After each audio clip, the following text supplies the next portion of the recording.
Again, just hang on to those questions for me, and I'm sure they'll be answered and then give you an opportunity to ask any more questions. So, thermal imaging. Why would I want thermal imaging on a ghost hunt? Anybody? This is interactive, I promise. Detects heat, right? Detects not heat, but cold. Right. Yeah. We're looking for cold spots. So again, it's the old adage that goes create cold spots, chills, those kind of things. We're going to be able to prove that, hopefully, tonight.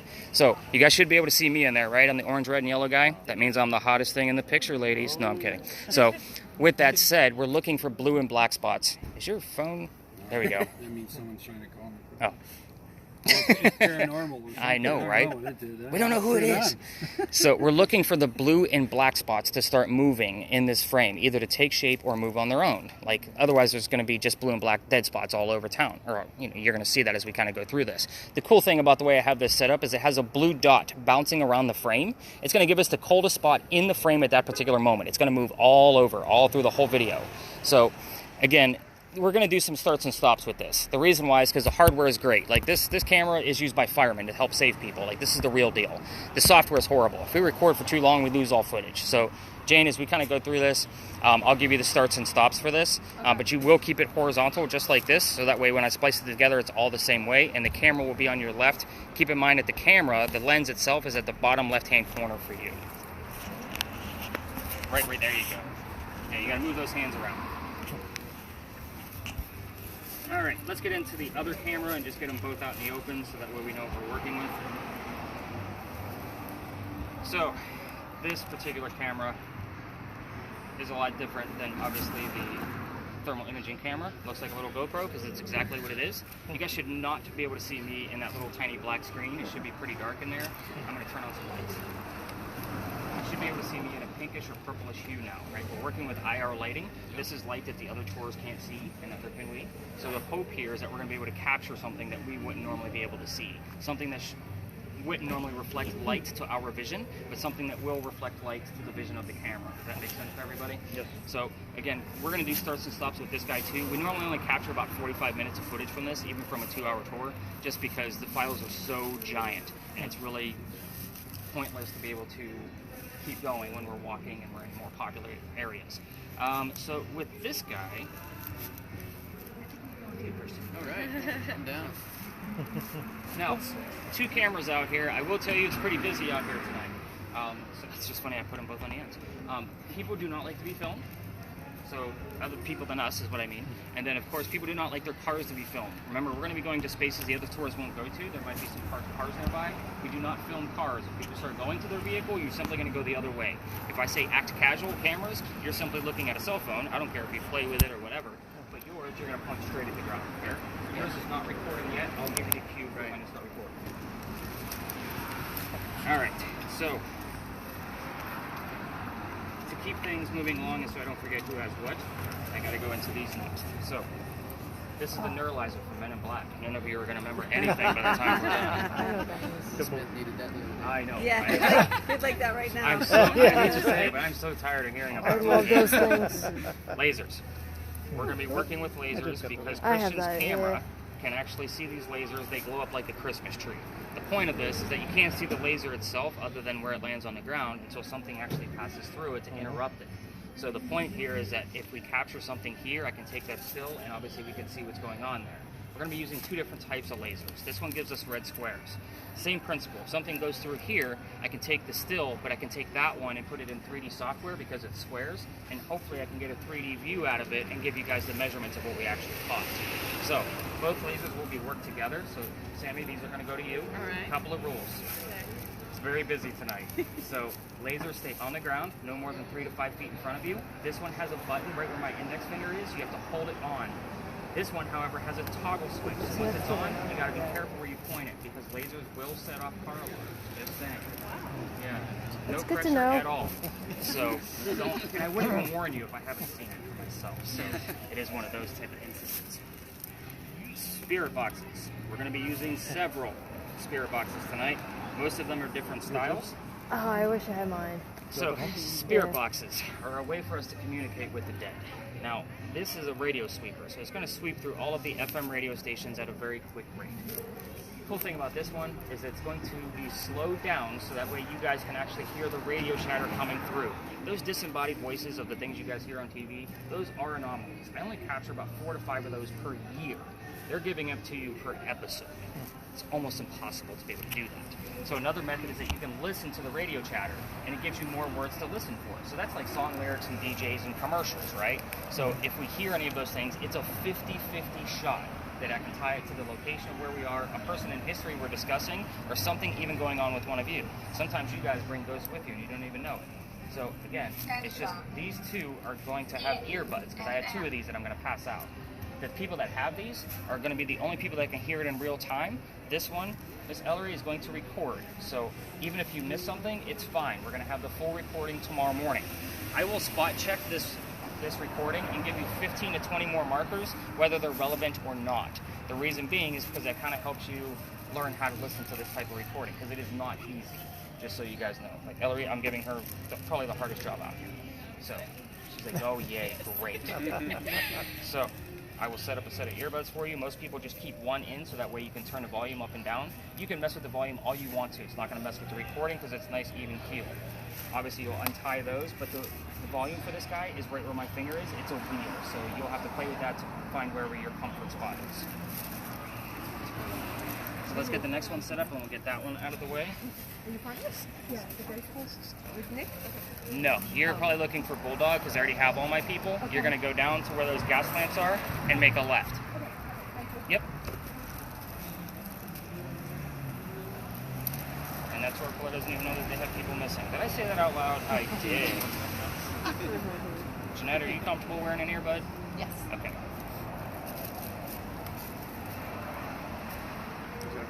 So again, yours will not be recording, so I'll have to manually record whatever you hear in real time. Okay. Ellery has the one that's recording. Okay. So Is it recording right now? it's recording right now. I don't click anything or anything. Nope. Okay. All you do is play with that volume. So your volume is in the same space.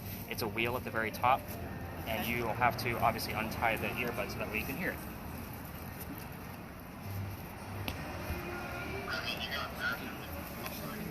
I don't know. So what does she do? If she hears something? If she hears something, she lets me know. And there's going to be times where I'm going to say, hang on to whatever you hear out of your spirit boxes, because otherwise you're going to keep interrupting the history. And that way we're going to be out here forever if I keep getting interrupted. So this next spirit box works a whole lot different. So this one is kind of like what in Ovulus that you guys see on television. It's going to give us a word from time to time in the center of the screen. So those words are going to be saved into a list. Right now it says the word tank. That was the last word from last night. That list, last night I had 80 terms show up in a 2-hour time span. So here's what I'm going to tell you about this list. 80% of it doesn't mean anything. It's meant to be a game or a hoax. So it's the other 5 to 20% where I can tie it to that location, a person, or even something going on with one of us. So that's where things get really interesting as far as this particular list goes. You're going to get the entire list. I'm going to clear out last night so we start off fresh. And again, you'll have the verifiable links based on what's going on with this particular guy. So Mary Jo, was it? Did I get that right? All right. So, how do these words come up? Oh, the words comes up on the... There are 9,200 words in the database. And the for that. words will come over. So it's going to randomly spit out words. The game you and I are playing, are the words coming from a ghost, or are they coming from the database of just being generated? Those are my favorite things. I don't think you use that for your wordle. Yeah, right? I love the spirit boxes are awesome too. So this spirit box is a lot different. So this one, they're all different. That's why I like using them all. Have you used the one that's like a little black one? That's like the Yeah, this is the upgrade to that. That's an SP7. That's in the bag. Did you like that one better than that one? This one is brand spanking new. So Colin, no pressure. Okay. Don't drop it. Well, I'm not worried about him dropping it. It's all insured. I just need more data out of this because it's been very helpful the past few nights. I've only had it for like 2 weeks. And it actually came right before I went to St. Augustine, so I didn't get a chance to take it with me. What I have. So this guy is, we call it an ANC, so it's an automatic noise canceling. Now Ellery's going to be hearing a lot of white noise and static. You're not. From time to time, it's just going to give us random little things that pop out. So again, the only button you need to worry about is where the mute button is, and there's only a certain place where I'm going to say, go ahead and mute that. It's going to be a little disruptive based on our location. And that's right here on the right-hand side. So it's the only button over here. So right now it's unmuted, so that way you can kind of get a gist of the little things it's going to give out to you. You don't need to hit anything else. If it becomes too disruptive while I'm talking to folks, obviously we'll stop it. All right, so EMF meters. This is where things get a little wonky. EMF meters are going to measure electromagnetic fields. So electromagnetic fields can be caused by cell phones, buildings, wires, those kind of things. But it is also said that the spirits can interrupt in an electromagnetic field as well. So you guys have probably seen these guys on TV, right? The little blinky lights. So this one goes up to 25 milligauss. So I already have all the colors memorized. So Greg, the only thing you have to do is let me know what color you got up to. And that way I'll kind of see if there's a rhythm or a pattern to be able to determine if it's something man-made or not. So you're getting my multi-purpose tool, John. This is all about you right now. Sweet. So, You just gotta wait for the colors. now this one is going to have an EMF meter built into it as well. So his goes to 25, yours goes to 200. Yours is a little bit more accurate. I was giving you an easy one so you can handle the dog too. So anything above 2.5 is his second green dot. So I kind of want to know what's going on above 2.5. The bottom number is ambient temperature. So in the event that Jane finds something on her camera, we can actually figure out if it's coming from a cold spot or if it's coming from something man-made. We can debunk that with the ambient thermometer right here. The last thing that it has, we don't use it too often because again, can be very disruptive to our space, is called a Rem Pod. It detects motion.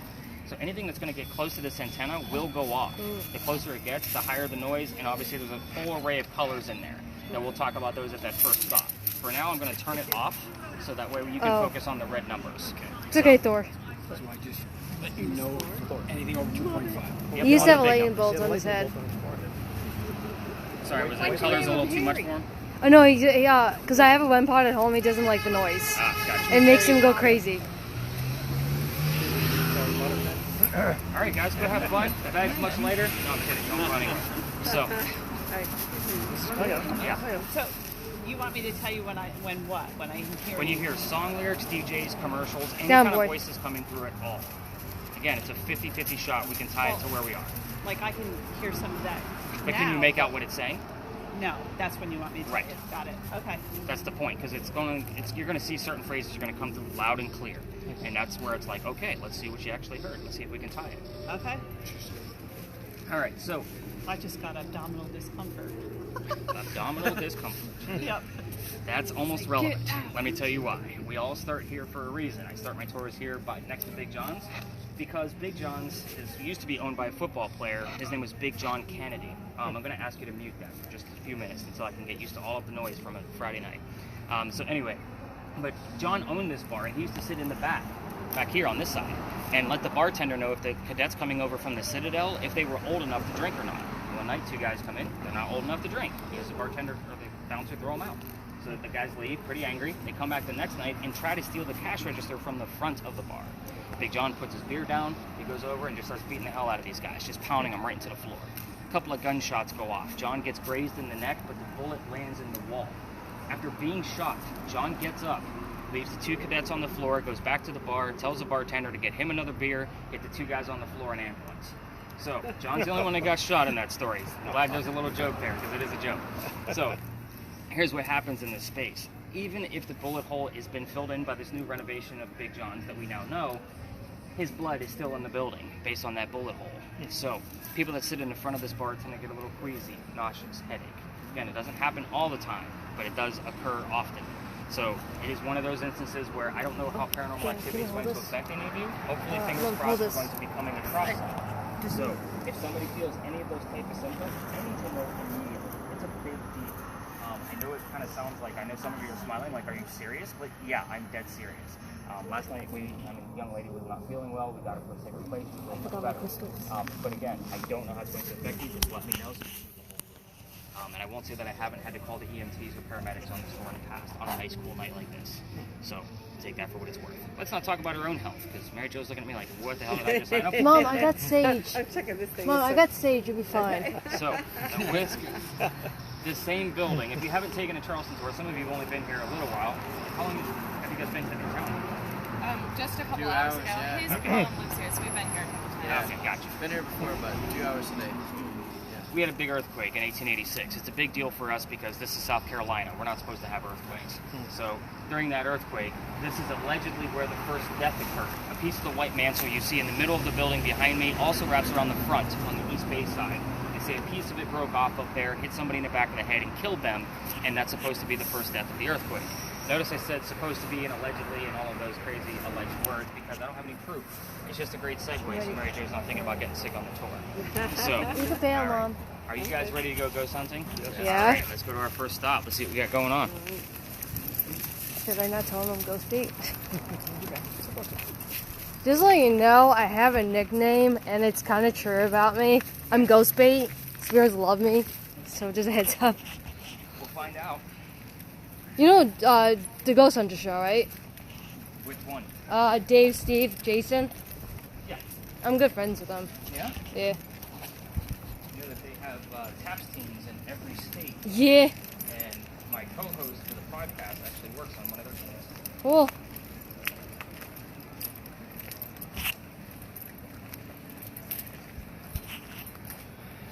All right, so a couple of more cars in here than I would like to, but so this is a stop where I want you guys to stop and think about your entire time with me. It should be thought of as kind of a ghost hunting course, like 101 courses. We are going to be leveling up as we kind of go on through the night. It's the way I designed it so everybody can have some fun and learn a few things. So this space, this is the big red barn, right?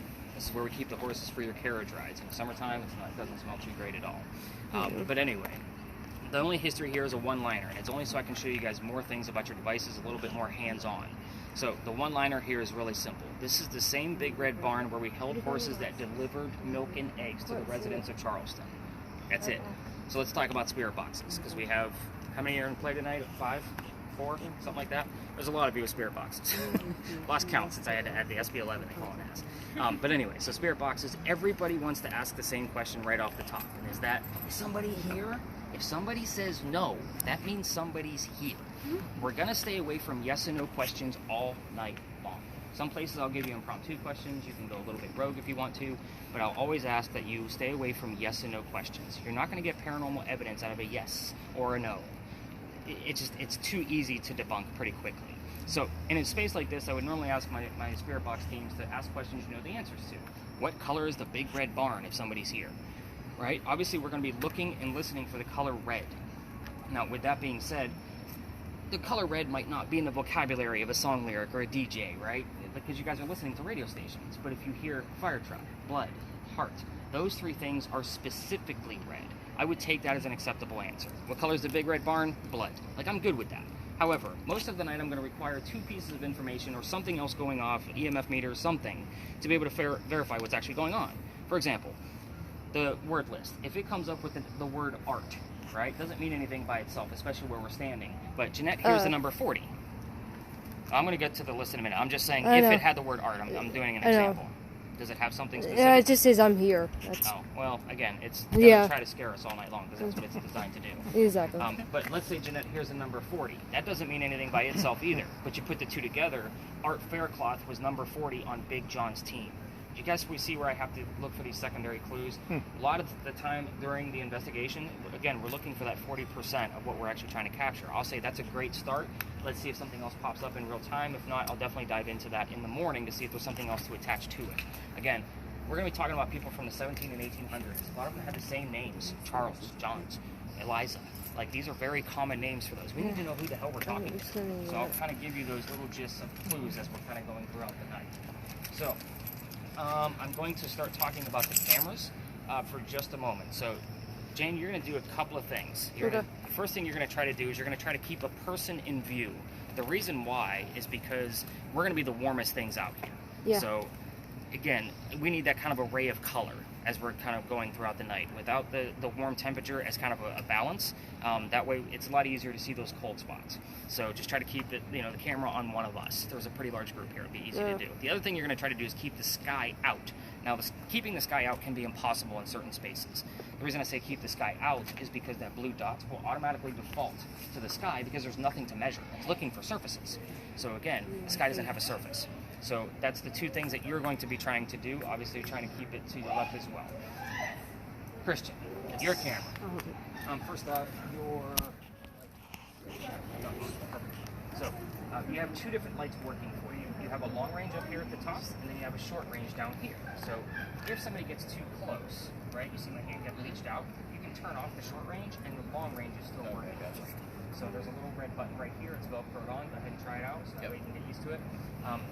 Sammy, go ahead and point one of your cameras or one of your lasers down on the ground. I want to kind of give you guys the gist. Well, first off, keep that on for just a second. That tip will turn. You want to try to keep as many dots as possible because it's more lasers. So you're not going to point the camera at the ground. We already know what the dots are. You're going to want to step back 2 to 5 feet and go through it because we're looking for motion right here. Do you see where I'm going? Like it's going to be in between. So that's the kind of the mentality that you're going to have with the, using that camera together. Now there's going to be certain spaces, sorry, but lasers won't be allowed. But that doesn't mean you can't get footage. So again, we'll just kind of do. Yeah, you always got to watch when you're turning that on. Yeah. You'll get it. I'm a bad dad with the lasers, so if I start scolding you, you'll know why. As far as try to keep them just like. Oh, by the way, don't cross the streams. Bad Ghostbusters joke, but it does work. But the reason why is because go ahead and turn the red one on too. So perfect. Now you just created laser triangles going this way, so the further out they are, the bigger range that he's going to have to be able to capture something going through it. Does that make sense? So again, you're not always going to be like super straight arm out and that kind of thing. And the slower the two of you move together, the better chance we'll have of trying to capture. You said do 2 to 5 feet, probably something like that, or should I go? Now I'm 2 to 5 feet away, so Yeah, 2 to 5 feet away on your end, and like 3 to 5 feet in front of you. So like you're probably just as far as you should go throughout the night. So what that did is that just created 2 triangles going out this way, so it gives them a little bit more range. All right, so I think everybody's kind of got a gist. No readings at all on your end, Greg? Not yet. Nothing at all. Interesting. What about you, John? I have that. Thank you. It's going to be from the first. I'll debunk things all night long. All right, I say we go deep dive into much deeper history unless somebody has heard something on their spirit boxes before. Ned? What? Have you heard anything? The number's 800-506. 800 is obviously probably some phone number. So like our area code 843, I usually cancel those out. And if you hear the words Charleston, I usually cancel those out too. So Ellery, if you hear those things, you're listening to Charleston radio stations. It's probably going to be.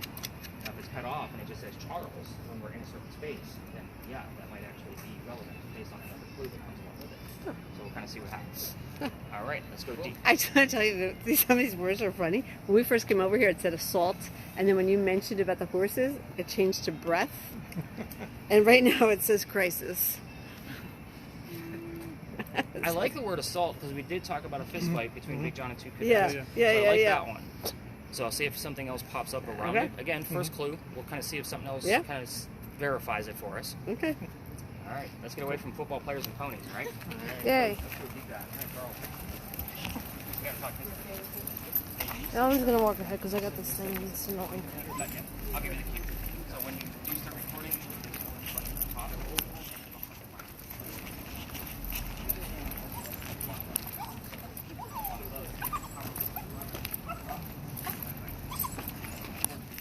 See, I wish we just dropped you off the hotel's door because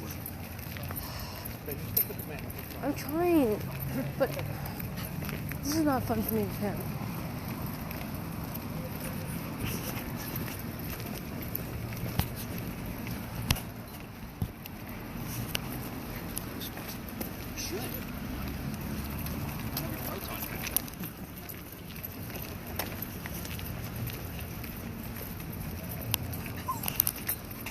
Next time, we're coming back to this vacation with that. What? We're coming back because I can't deal with him.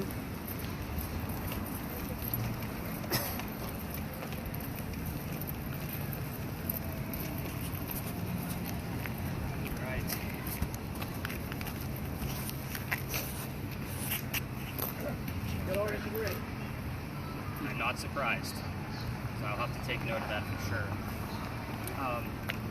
Wait, is it near your phone? Make sure it's not near your phone. Probably going to start seeing some numbers here shortly as well. Okay. 0.6, anything above 2.5. So first and foremost, we are in a space where there's going to be moving vehicles. Obviously, it's a parking lot. So this space needs to be something. We're going to deep dive into the history here in just a minute, but I do want to point out those cameras. Again, be very, very careful and very respectful of other people's cars and that kind of thing. We're not going to go in between cars either. Most of these cars belong to employees of other places around here, so they're going to be coming out here to take their breaks or whatever. So let's just be very respectful. This is also the only entrance and exit. It's the same driveway, so be mindful of that as well. So welcome to another beautiful spot of Charleston, everybody. You're in another parking lot. If you don't know where to park by the time I'm done with you, I can't help you. So, but with that said, this space used to be the Charles and Eliza Pinckney Mansion.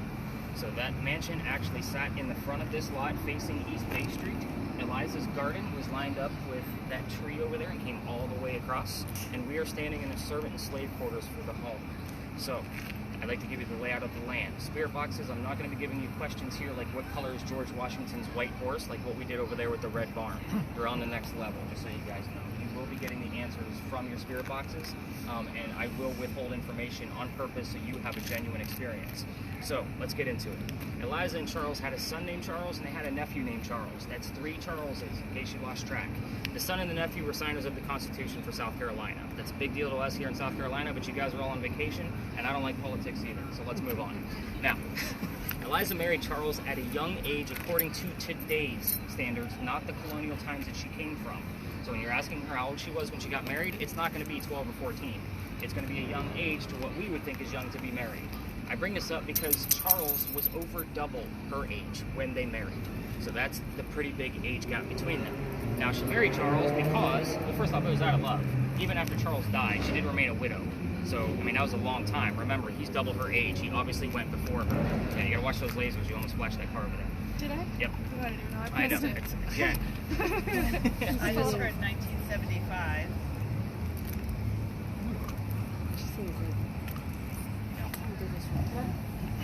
But that's very interesting. You heard something, so that's a good start.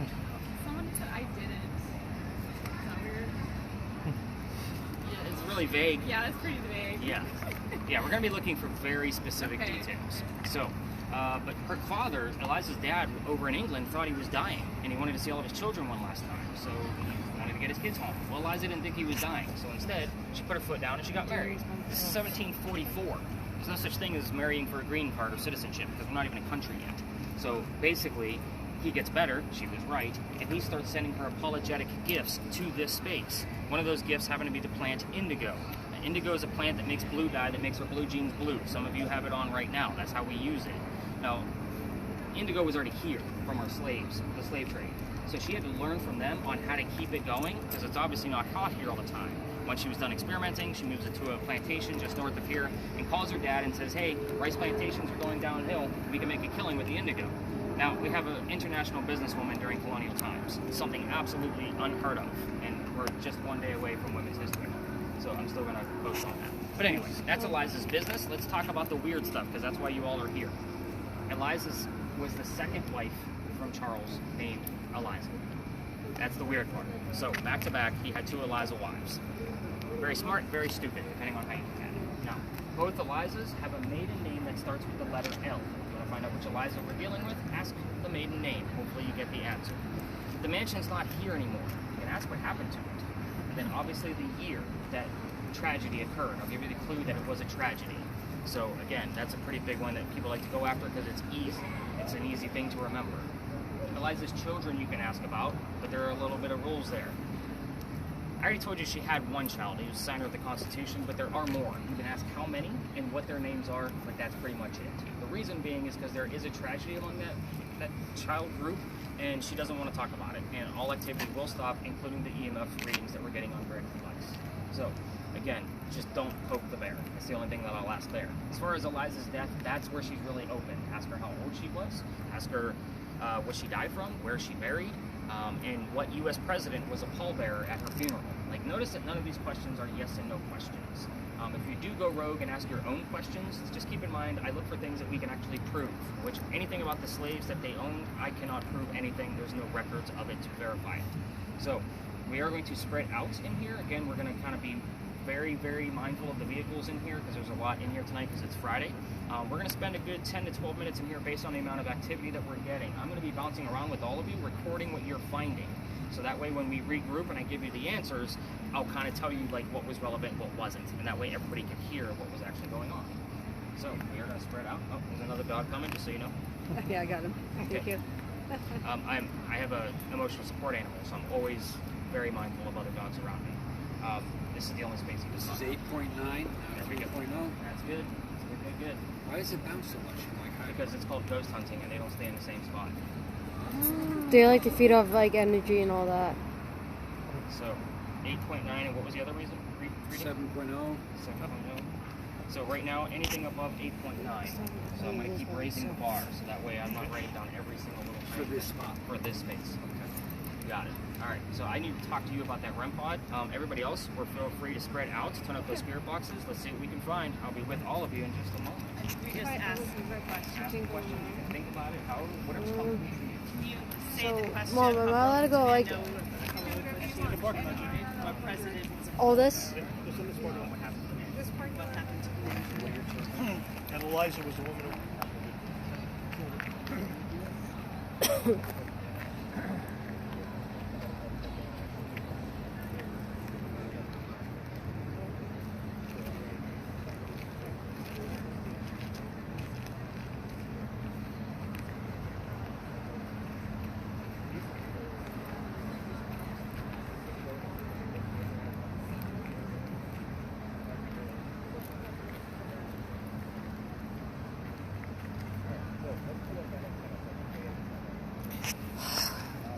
Seriously? Guys, just can you go somewhere else?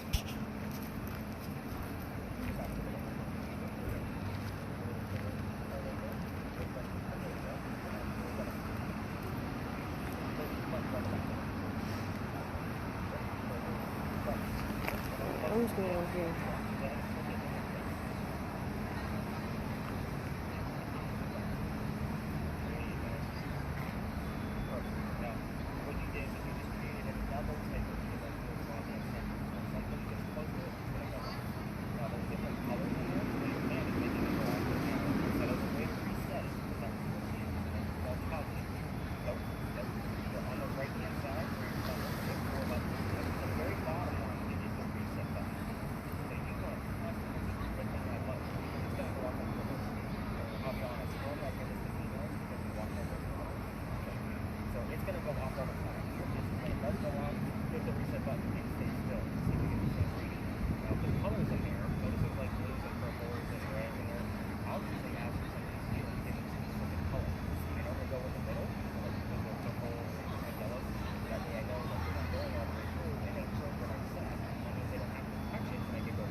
Pretty cool, isn't it?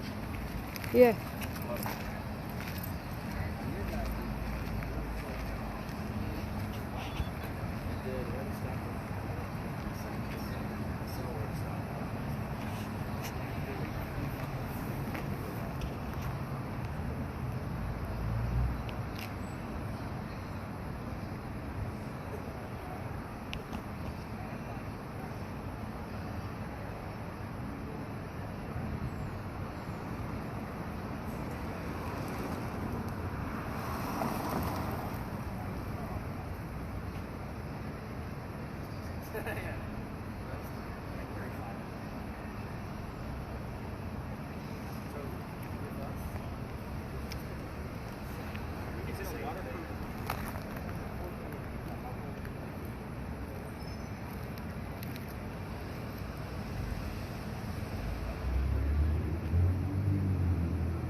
you seen Jane?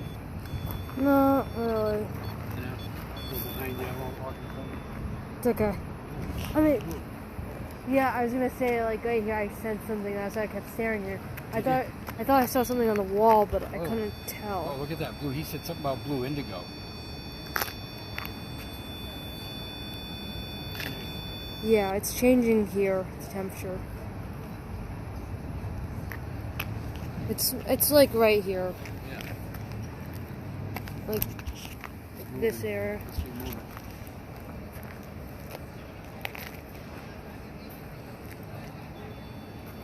Above the car.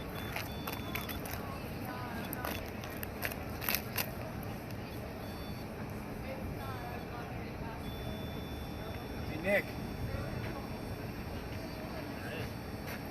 Indigo. Did you ask her to go to blue? No, no. I was telling him where like I was sensing something. This thing's been changing off and on with the temperature. Well, when I'm watching that, it's much easier to watch on a computer or TV, by the way. Yeah. But I'm looking for those blue and black to move on their own. Like, But yeah, John, I'm going to try to pull you away from vehicles too. You So think that might have something to do with it? it might, but just to be on the So- safe side. it was doing blue and black a little bit before, like that of that corner constantly. But But you see how that blue dot is moving around? It's over. It was there. It is. It's at the top now. It's the top of the dumpster right here. yeah, there was showing like the spot. a little like spot there. Okay, I'll dive into it. And don't pay attention to the timer. I know. Okay.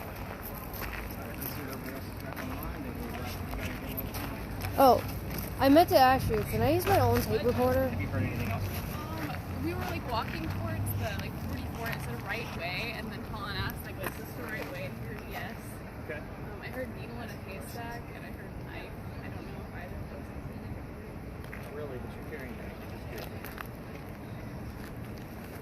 Someone's there, and then just try to dive for it. You were about to ask me something? Yeah, can I use my own digital recorder for like my own evidence? Okay. I mean, I'm going to give you one, obviously the recording, but you can if you want to. I don't mind. Alright, sweet. I got Jesus Christ. I got fire, and then I got drunken fire. Although, I think I heard ministry. At one point, yeah. anything else crazy coming up on yours? No, nothing crazy. Founder is good. Okay. And then good thing after So Charles Pinckney is considered one of the founders of Charles. North Carolina. Oh, you know, at one point we did say when. South Carolina, EVP one. I like that one for sure.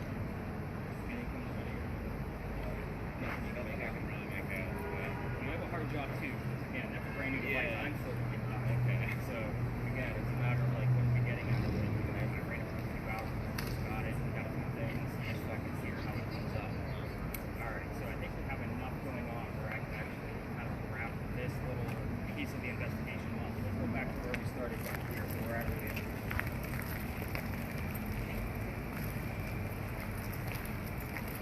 Alright, so the things I'm excited about so far, just so you know, obviously the readings we're getting on the EMF function of the millimeter went all the way up to 13, just as he and I were talking back here. So to kind of give you a perspective, behind your television set, it's about 40 to 60 milligauss, and obviously the K2 meter went all the way to 25. That's very sensitive.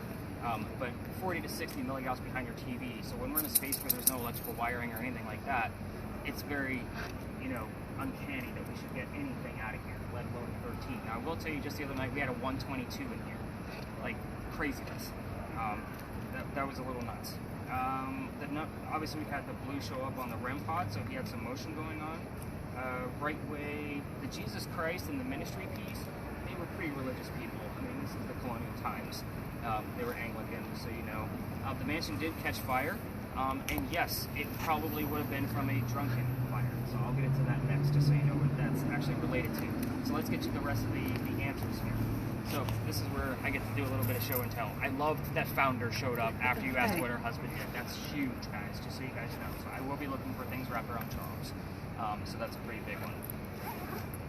Let's see. Let's kind of get into it. You already know that there was a fire here, so let me show you what Eliza looked like first, so that way you guys can kind of get I that. don't think we can hold this anymore. So Eliza, obviously, gaunt face, prominent English woman, blue dress signifying the indigo. Like this is who you were trying to speak with tonight. So that way everybody kind of gets a gist of what she this looked is like. heavy too. This is where you're standing right now. This is the only photo, and I'm going to go all the way around so everybody can see it. This is the only photo we have of the mansion. It was after the Great Fire of 1861. So that happened on December 11th. So the fact that you heard a 9, like I was waiting for you to give me something else, because 9 could be a month as well. But again, this is the only photo we have of the mansion. Now, when you guys take other tours here at Charleston, everybody's going to tell you about a Great Fire of whatever year it happened in. This was a giant fire. So first off, I'm going to point out we're on the green dot. So as I kind of go through, it actually started by some homeless folks up the street where the Harris Teeter sits now. That's a grocery store. It came down here, did that damage to the mansion that I already showed you, and then it literally went to the other side of the peninsula. This was a giant fire. We are on the green dot right there. So you can see it went all the way across. Like, this was a pretty big deal.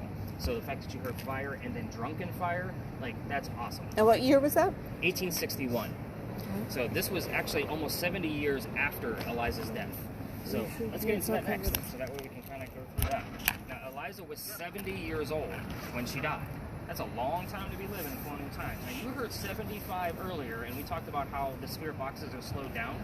You have to say 70 to say 75. It's a stretch, but again, those are the kinds of things that I look at if I have other clues wrapped around it.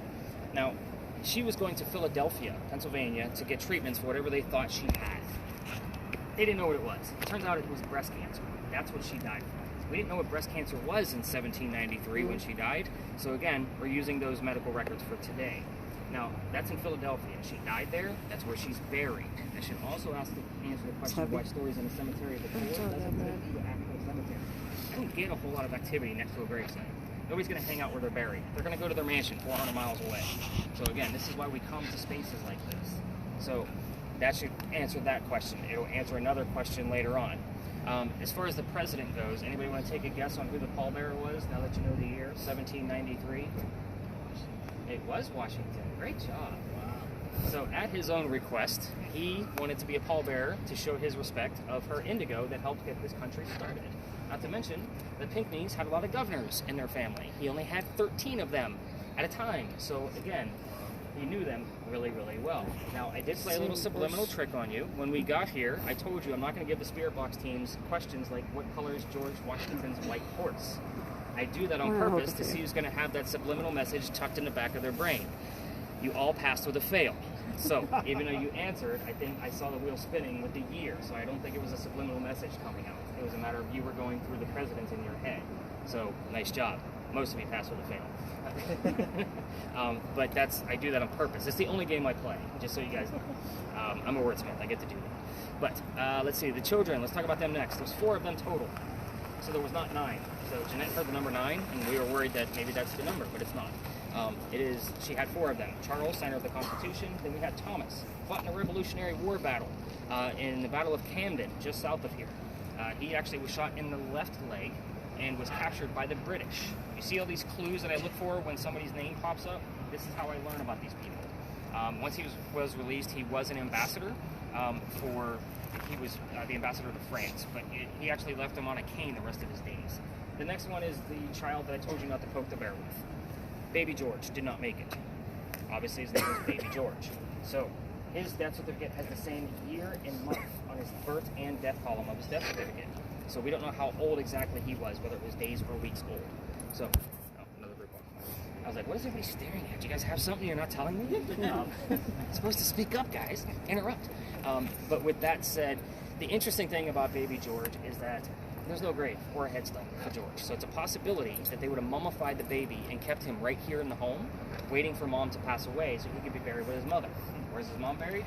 Philadelphia. They would have transported that mummified child 400 miles away by horse and carriage to be buried with his mom. I don't have proof of that because you cannot Google mummified baby and not get a phone call. So again, it's one of those pieces where it's a speculation because it used to happen. So you can't really take my word for it. It's just a speculation. How do you mummify? What's that? How do they mummify? It's so dry in here. I got forgiveness. Depending on which way we go, I can go back to the car and get you some water. Yeah. What? Yeah. Can't I put a don't- tie I to can't it promise until that something until I see else where pops we up. go. But it is interesting that I'm talking about this baby, and I'm getting the Good word place. forgiveness that comes up. The last child, her name was Harriet. She married in Horry. Now, Myrtle Beach, just north of here, is in Horry County. That's where she lived. So it wouldn't have been a 2.5-hour car ride to go see her daughter. Lots of letter writing. So if Harriet does show up here, which is very seldom, we get words wrapped around letter writing, so ink and paper and that kind of thing. All of those letters were published, so we do get the word published here as well. Let's see. Eliza Lucas Pinckney was the one who planted the indigo, so Lucas was her maiden name. Eliza Lamb Pinckney was the first wife. Eliza Lucas was 22 when she married Charles at the age of 45. So 22 and 45 were the numbers you were looking for there. See, it doesn't sound so bad when I give you the actual answers, does it? So, I know I say double her age, it's like, oh my god, he was 95. You know, no, it wasn't that one.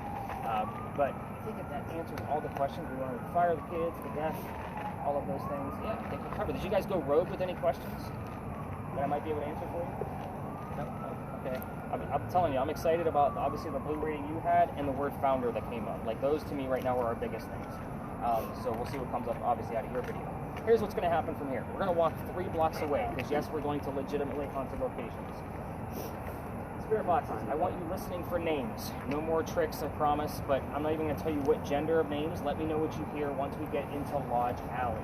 So I'll explain more once we get there. As far as cameras go, you're not going to be recording, so we can stop the recording on both of them. You're already not recording, then you're going to want to stop yours. Yep. So with that, we're going to start recording once we hit the cobblestone. So once we get down the alley, by all means, turn it back on. Hold it, no. Lasers, I know, keep I'll them hold really it, and close. then when we get someplace you're you not going can to be use using it. them on East Bay Street, just so you know. You'll be able to possibility the flashing cards. You have to pocket them to make sure you're not going to be. You've already hitting yeah. So again, however you want to do it. But once we get into Lodge Alley, if you guys do decide to use the lasers, just make sure that they are super close, because we're going to be in between two very skinny buildings. Let's see. As far as there you go. All right. So that last crosswalk we came over, that's where the original Charlestown Wall used to be. Charleston used to be called Charlestown, the walled city. So you're standing on one of the very first streets we ever had. So the last place we were just at, the Pinckney Mansion site, is what we call an intelligent haunting. You can ask questions and get answers. This space is not that way. This is a residual haunting. It's like watching a movie over and over again on a loop.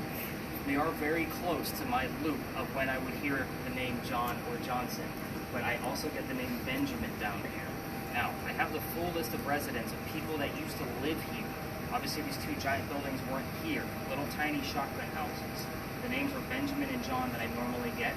We're like 1.5 weeks away from when I normally see them, because it's on a 6 to 7 week loop of when I hear those names. But you guys just gave me a verification, because the John that I hear, his last name is Johnson. Now, is there any significance to what happened here in 1801? I can't find anything other than when I say people live here, it's only like 5 people at a time. So again, when I get 2 out of 5 names every 6 to 7 weeks, I don't call it coincidence, especially since we have the full name tonight. Like, I am stoked. This is me excited, guys, just so you guys know. They did do an archaeological dig underneath these bricks you're walking on. And I mean, we're going to talk about the bricks here in a moment. But they did find some of these people's clothing and tools and that kind of thing. They classify these people as lower class, and it makes sense, because the other side of the wall would have been down on East Bay Street, across the street from where we were walking. So the smell of low tide is going to come through here often. So that makes complete sense. Did you guys know, have you been down to the Battery yet, where the houses go skinny and go down long? Okay, so when you guys see that, let me explain why that is. So when you go down there, that you were taxed based on how much street side that your house took up. So if you're skinnier in the front, less taxes. Now the Pinckney Mansion I showed you was broad. They're outside the city walls. They have money. They're obviously politicians making money from indigo. It's bragging rights to be able to show off the contour of their house. So again, that's one reason why those houses were set up that way. But the other reason is to keep the smell of low tide out, unlike what these people have here. We have kiosks. It's basically a front porch with a door. It helps keep that smell of low tide that's really low from coming into the home. They open up the 2nd story window. The cool air from the water comes in, and it cools off the whole house, because cool air drops, heat rises. So again, that's the reason why those houses are set up the way they are. So when you go visit them, they'll probably explain a little bit further. But here's the other interesting thing about this particular alley. Before the people lived here that I told you about, like, the list isn't lengthy, by the way. It's, like I said, just, maybe 60 or 70 years worth. But With that said, the Freemasons had a Masonic lodge here, hence the name Lodge Alley. So again, that's why another reason why I like to come down here, because we do get words wrapped around the Freemasons. So like Freemason, Brig, Illuminati showed up for me 4 or 5 times last year from a radio station. First off, who the hell's talking about the Illuminati on the radio? And why am I only hearing it when I'm in this space? Because the Freemasons actually had a lodge here. Now, you're standing on Belgian blocks. These blocks have been here since 1735.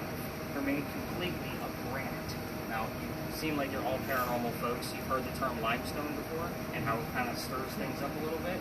It's because it comes straight from the earth. Granite also comes straight from the earth. But when a stone has been sitting in the same place for as long as these have had, they say that they actually hang on to the consciousness of memories, which explains the loop that I'm getting on every 6 to 7 weeks of getting the same names over and over and over again. So again, they call that the stone tape theory, because they're stones and it's recording. So again, it's a theory that's actually been proven over and over again. I didn't even put 2 and 2. I've been touring this alley for almost 3 years. Didn't put it together up until like 6 months ago. I'm like, damn it, that's a stone tape theory. Once I started diving into these bricks a little bit more, I think I was telling you, like, I'm constantly researching extra things, you know, to keep things moving along for the tour. So here's what's going to happen from here. We are going to go through the rest of the alley, but we're going to be cutting through a neighborhood. So it's definitely no lasers, and cameras will be cut off once we exit the alley. So as we cut through the neighborhood, because we're literally taking you along the exact route of where we're allowed to go. We're right on the edge. But we're going to go to another alley. I can't take you through it like what we're doing here. Reason being is because it is residential at the end, and well, I've been booted out. You guys have obviously been playing with my gadgets all night long. They make noise and blink lights and all kinds of things, and I got caught one day. So I'll explain more about that because it is a funny story and relative to the tour. So again, I had to reroute, and why I had to reroute was a big deal. But once we get up to that alley, I'll kind of position you guys a certain way so you can all see down the alley. You'll see other bigger tours going down there. So again, we're going to be pretty casual with our cameras once we're filming down the alley as I'm telling you what goes on there. After that, I'll see what's going on with the spirit boxes based on what you were telling me, because the next corner after that has like 15 stories. I let the evidence tell me which stories I need to tell. If you're not giving me anything, I'll go to the go-to stories, and then we're going to deep dive into pirates. If you're into pirates, I got a crazy female pirate story that is pretty nuts. And again, this wasn't something that I'm into. I was almost forced into it, and you're going to see why here shortly. But again, I'm a vampire guy. Pirates are not my thing. But I've read more damn books on pirates than I care to think about right now. So, let's go. Just one thing. Yes. When you first got here, when we started talking about John, residence came up. Doesn't get any more clear than this. And we have the guy's full name, John Johnson. And the funny thing is, there was another guy that lived here like later on. I want to say like 1890s, roughly. His name was Alexander. So, can't make this stuff up even if I tried. So again, he's never come up, and it's funny is there was actually, I just found a report where he actually lost everything during a fire from a business he had, and it was nothing to do with Lodge Alley, but I know he used to live here. So it's kind of like you see all these ties all the time when you're doing research. I got Lady LeBron. I got nothing with that. Nothing at all. Lady, possibly, because there were a lot of seamstresses that lived here. Seamstress was code for prostitute. So lady of the night, possibly, depending if you get anything else. Lady LeBron. Yeah, I got nothing on that. Could have been a crazy psychic that was hiding her identity. Her name was LeBron. All right, let's walk through the rest of this alley and see what else we can capture. Don't forget to cut off your videos as we exit.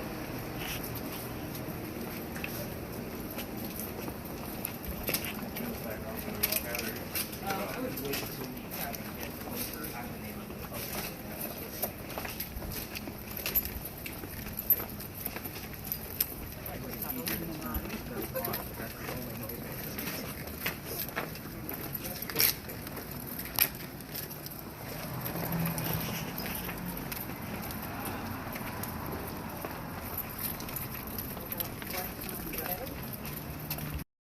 Again, be very discreet because we're going to see a lot of tours going by here.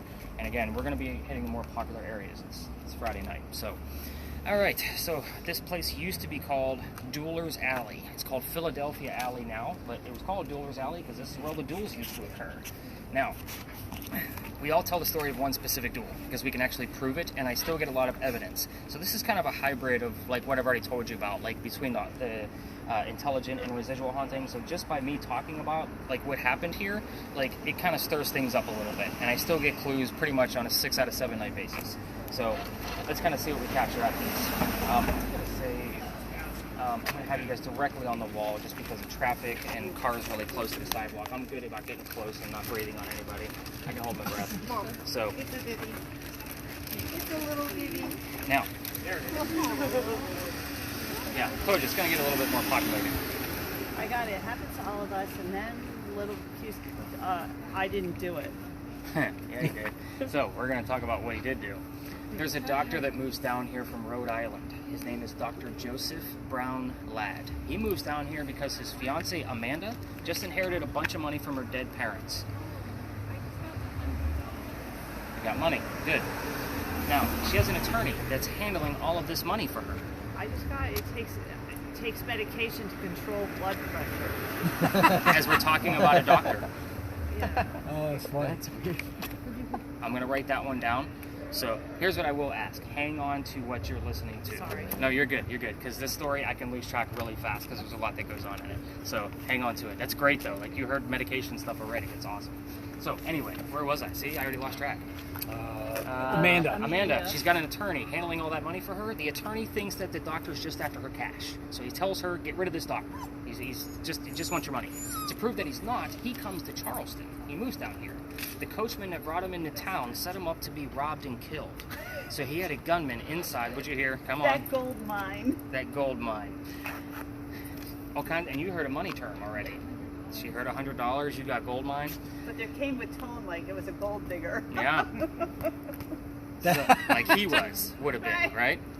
Wow. Now, as he's coming into town, again, the gunman's inside. He's going to try to kill him and take him for whatever money he does have. Somebody walking by sees what's about to happen. His name is Ralph Isaacs. I'm going to stop on Ralph for a second because Ralph Isaacs has the same initials as where the doctor came from, Rhode Island. Right. RI will show up here. You guys are ghost hunting. This isn't just a story. So initials and letters do mean something. I know we had the letter U earlier, so I'm going to see if there's any kind of tie to that. I don't think there is, but again, names, numbers, and things like that usually don't lie. So Ralph says, dude, you don't want to stay here. This guy's got a gunman inside and he's going to try to kill you. I got some friends at 59 Church Street. You can rent a room from them, and we'll all be good. You'll be safe. So he takes him up on the offer, and the two become friends. So the doctor is living at 59 Church Street. You can actually visit it now. It's called the Thomas Rose House. And I don't know why I just checked my watch. I don't care about time. But at the same token, the two are friends. But the doctor's practice starts to take off. He's making more money than Ralph. So when they go see plays together, they can't sit next to each other because the doctor has better seats.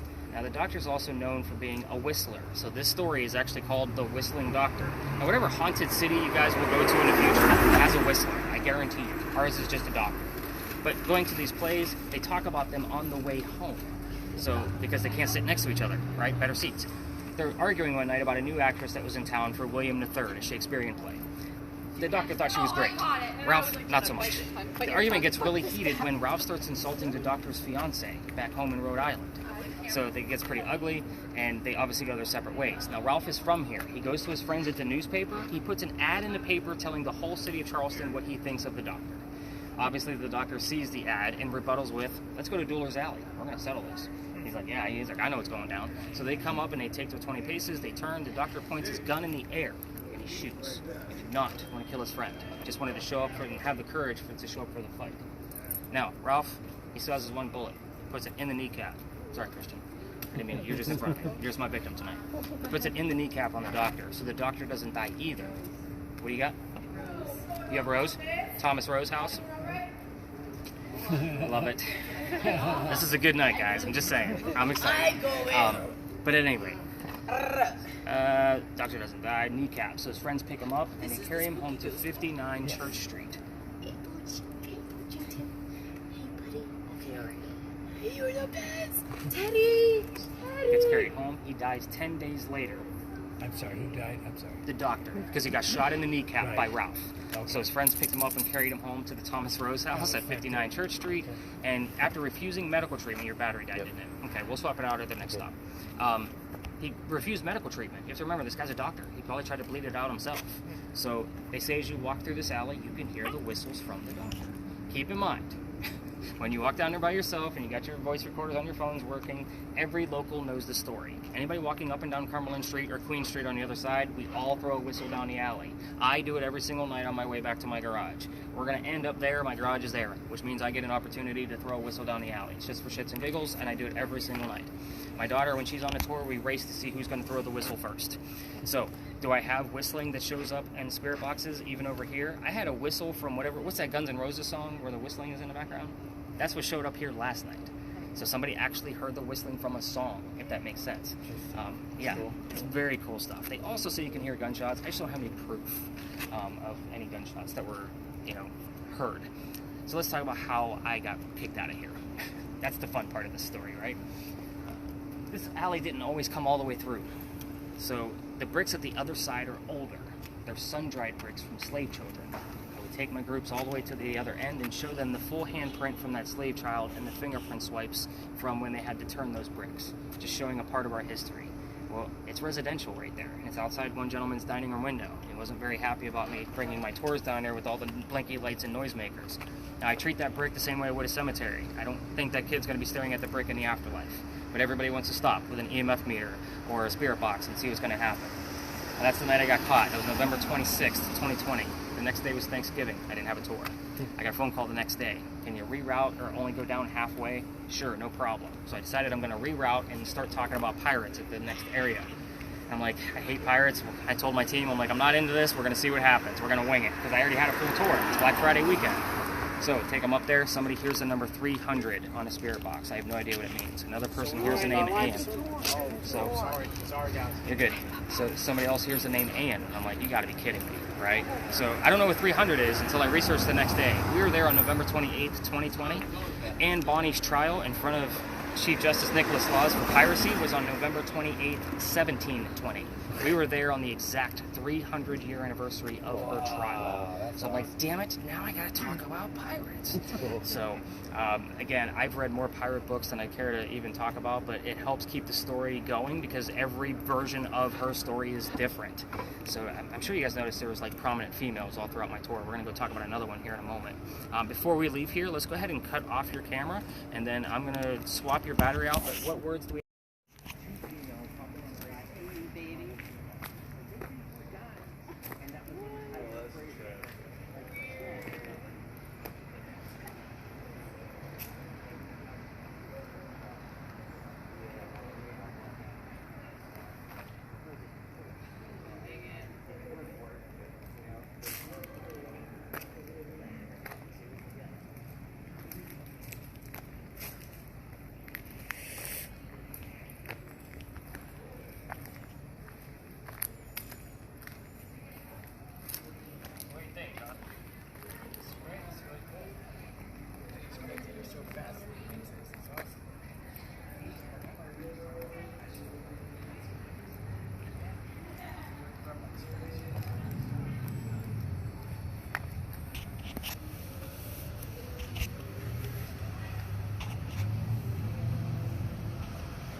Why do we like 59? Let's see if you remember. Oh, Thomas Rose. Rose.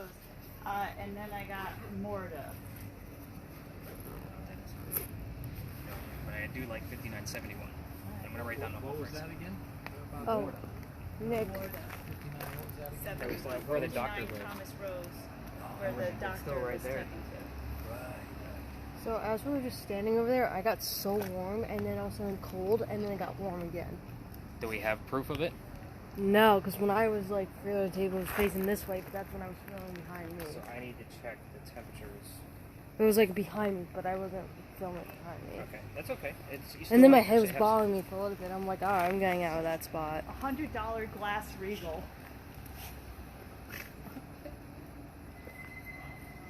And I'm still feeling warm.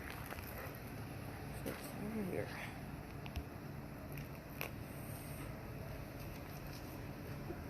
Now what? Hot spots and all that stuff. I'm not gonna write that one down because this It's isn't big. weird. You are getting the gist of it. You're like spitting them out. It's good. Well, I'm hoping I hear all of them. I know I've missed some, but Well, the fun thing is we have another one running that you're gonna get the recording. I am excited that you heard Illuminati. I'm excited about Rose 5971. I mean, that just proves the address right there. We had Rose and 59. That's what I'm talking about when I'm getting the double stuff. And what's funny is I don't normally get that in the field, like in real time. You usually get one in the field and then you gotta capture the rest. Yeah. But you guys are catching in real time. So you guys are doing phenomenal. Like, I'm excited. no good. It's great. So, I mean, I have groups where they're having a hard time, they don't hear it, they just don't have the ear for that kind of thing. And I get it, and I just chose the wrong person for it. But we might not have to read, should tell the stories. Again, every night is different. No idea what everything is. That's what's fun about your job. This is fun. Yeah. Everything's different. Every night's different. Every single night. I could tell the same stories every single day. Right. But, I mean, I'm going to change that theory again shortly anyway. I'm going to take out Big John and add in hopefully the cemetery over here, just because it ends with a Pinckney. So I want to start with a Pinckney and end with a Pinckney, and almost do like a Pinckney history tour. Oh, that'd be cool. So that way you're investigating basically one family all night long, instead of like all the little tidbits. So I might do that like on Mondays or Tuesdays, because everybody wants to. You notice we went from 1950s to 1740s up to 18. You know what I mean? Which is fine. Which is fine. But I want to get somebody like a full story without taking for the funny is the guy that's buried in here. He started a local newspaper called the Mercury, and it was Henry Bourne. They gave the great nephew of life, so I can find the tale, like how they actually progressed through Charleston. So almost do like a linear story. Start to finish. It's a lot of work. It's a lot of research. It's a lot of where am I allowed to go. Well, let me ask you something. Are you unhappy with what you're doing? I write books by the day, and I take you guys to a somewhere. This stuff is all a write-off, so it's all basically free without from the government, and it's all insured. So if something goes wrong, I gotta buy another one, but it's all going to get some money. So I can keep adding and adding all the equipment. If you guys drop and break something, put it on the console. And nobody else in America is doing what you guys are doing. This is fun. I watch it, like I look at a lot of films, and a lot of places look at like when they come to put my suit on. You know, that kind of thing. Nobody gets the text message in the morning. Like, it's all those little personal touches that I put on this that makes you guys. We went right before Halloween. Went to Salem, Okay. Mass, because that's not too far. We're from Albany, New York, but we did all kinds of tours. Of course, that time of year. Hit the button. Because you moved. And I saw it supposed to move slowly. Oh, Well, we were kind of, well, I don't know, maybe it was also a bit disappointed in it. I'm not sure why. It didn't. Well, It didn't connect. You know, it was like cans. well, and it was what you said about Becky and people. Yeah, so it wasn't really. Yeah, it's great. I say the same thing every night. But The other thing is that the town is there in the park, because of me being the history of the park, and we go like Savannah. So,